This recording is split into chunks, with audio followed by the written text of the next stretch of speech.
Mike's carburetor injector parts here. The Thermoquad can be your worst nightmare or your screaming eagle. It's all about the adjustments. There's nothing better than the sound of a Thermoquad when you put your foot into it and those secondaries open up. They got a distinct sound, very high performance sound. I really like the sound of them. But you got to get the adjustments correct. If you don't, you're going to have trouble. Alright, so we're going to go through all adjustments, but first we're going to start with the float level, because I already have the top off from a previous video. And I got two different floats on here, and I don't recommend you do this at all, just for demonstration here. They originally came with these nitrofills. They quit making them a few years back, which is fine. We just as soon have brass anyway. I just think they work better with the ethanol, and now we found some of the new nitrofill floats fall apart under ethanol. These any nitrofill are pretty much solid inside. They can absorb fuel, and the only way to test them is to use a gram scale like we have. We have these available, by the way. You measure the weight, the gram weight on these, and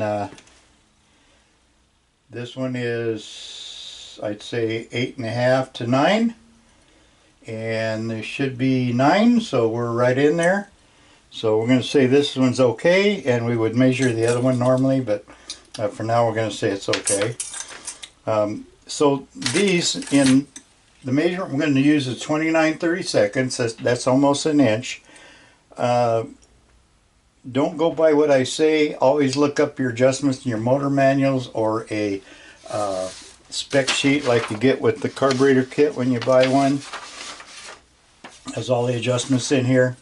And on the nitrofill, you have the gasket on the top here, and you measure from the gasket to the top of the float. Excuse me.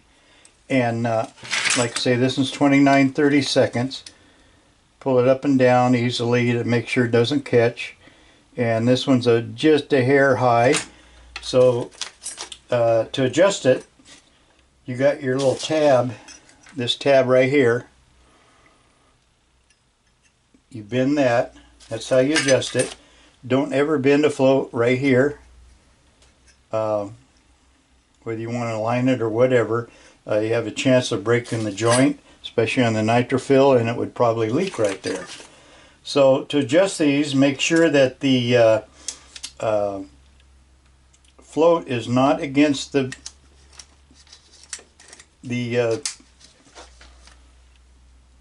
needle, because if you score the needle, it's going to leak and probably flood. Now this one was a little bit too high, so what I want to do is squeeze this one a bit. I may have to take it out to do that.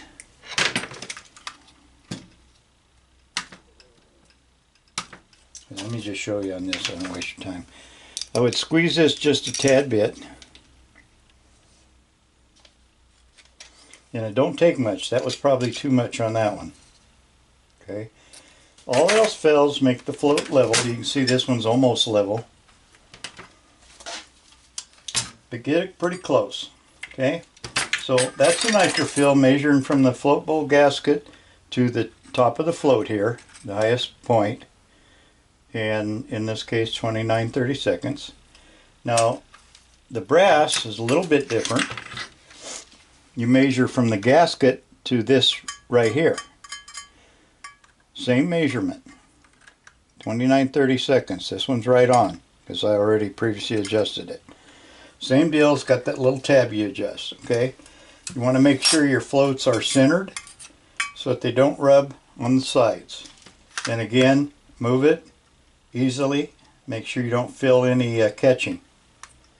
And that's about it. Now brass, if you have old brass, even a new one doesn't hurt to test. Heat up some water just prior to boiling. Then immerse your float in and look for any bubbles. What happens is the heat heats up the inside of that float, which is full of air, and it expands, and when it does that, if there is any hole at all, it's going to push bubbles out. And that's how you tell if they're leaking. Simple as that. Okay, and that covers the float adjustment.